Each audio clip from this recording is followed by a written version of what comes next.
So yeah, one of the interesting things about the booze business is that the industry has really resisted innovation largely for almost its entire history. And so as a consequence, you've ended up with a multi-billion-dollar modern industry that's effectively a time warp. It's trapped in somewhere around 1880 or 1890 in terms of its technology for the most part.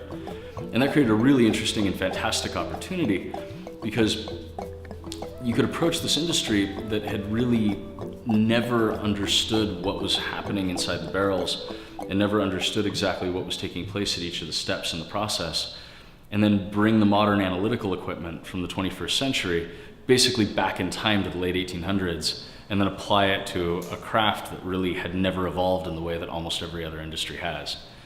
You know, if you wanted to go download and print all of the scientific papers published on winemaking, you could basically fill this entire room from floor to ceiling with papers and not be complete.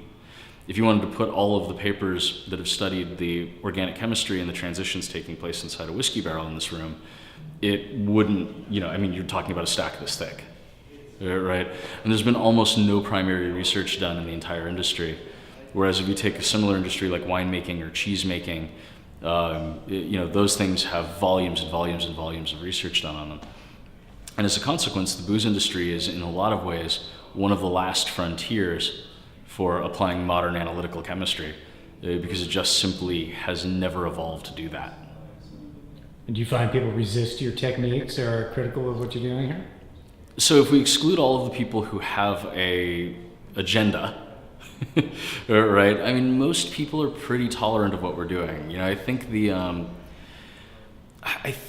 whiskey nerds of the world really get that we're also whiskey geeks. You know, that's where we started, and that our heart's in the right place in a way. You know, we're trying to get artistic control over the process to produce new and interesting things that just simply didn't exist before. And I think people find that pretty interesting and pretty exciting. Because honestly, you know, we really don't get a lot of angry people very often outside of an occasional web forum here or there.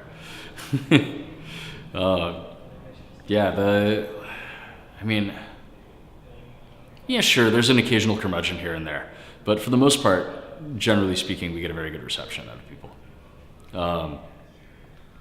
I think intent has a lot to do with it. You know, one of the ways we approach spirits making when we're in the lab is we look at all the different projects that we've dreamt up and what everyone's thinking and what everyone's got up their sleeve, and we ask the question of, okay, which ones of these projects would be impossible to do in a normal distillery setting? And if the answer is this is something that really no one else could do, that project goes immediately to the front of the line for its next round of evaluation in terms of what thing we're going to make next in the lab. I don't know if that helps.